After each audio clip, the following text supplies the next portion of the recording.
Leviticus chapter 5. Now if a person sins after he hears a public adjuration to testify when he is a witness, whether he has seen or otherwise known, if he does not tell it, then he will bear his guilt. Or if a person touches any unclean thing, whether a carcass of an unclean beast, or the carcass of unclean cattle, or a carcass of unclean swarming things, though it is hidden from him and he is unclean, then he will be guilty. Or if he touches human uncleanness, of whatever sort his uncleanness may be with which he becomes unclean, and it is hidden from him, and then he comes to know it, he will be guilty. Or if a person swears thoughtlessly with his lips to do evil or to do good, in whatever matter a man may speak thoughtlessly with an oath, and it is hidden from him, and then he comes to know it, he will be guilty in one of these. So it shall be when he becomes guilty in one of these, that he shall confess that in which he has sinned. He shall also bring his guilt offering to the Lord for his sin which he has committed, a female from the flock, a lamb or a goat as a sin offering. So the priest shall make atonement on his behalf for his sin.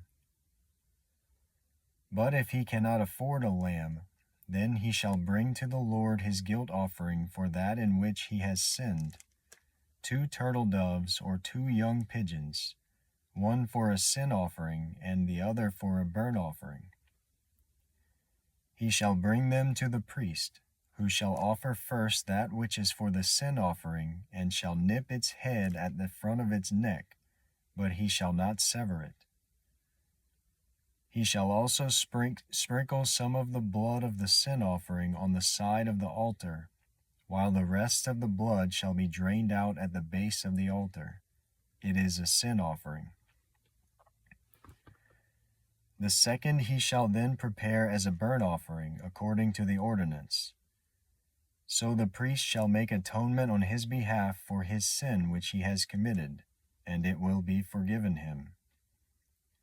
But if his means are insufficient for 2 turtle doves or 2 young pigeons, then for his offering for that which he has sinned, he shall bring the 1/10 of an ephah of fine flour for a sin offering. He shall not put oil on it or place incense on it, for it is a sin offering. He shall bring it to the priest, and the priest shall take his handful of it as its memorial portion, and offer it up in smoke on the altar, with the offerings of the Lord by fire. It is a sin offering. So the priest shall make atonement for him concerning his sin which he has committed from one of these, and it will be forgiven him. Then the rest shall become the priest's, like the grain offering. Then the Lord spoke to Moses, saying, If a person acts unfaithfully and sins unintentionally against the Lord's holy things, then he shall bring his guilt offering to the Lord, a ram without defect from the flock, according to your valuation in silver by shekels, in terms of the shekel of the sanctuary, for a guilt offering. He shall make restitution for that which he has sinned against the holy thing, and shall add to it 1/5 part of it, and give it to the priest. The priest shall then make atonement for him with the ram of the guilt offering, and it will be forgiven him.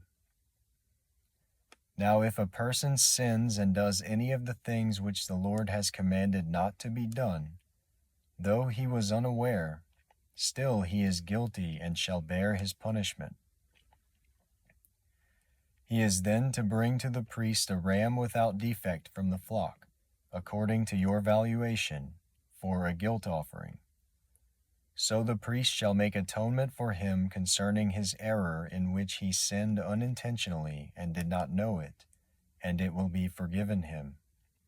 It is a guilt offering. He was certainly guilty before the Lord.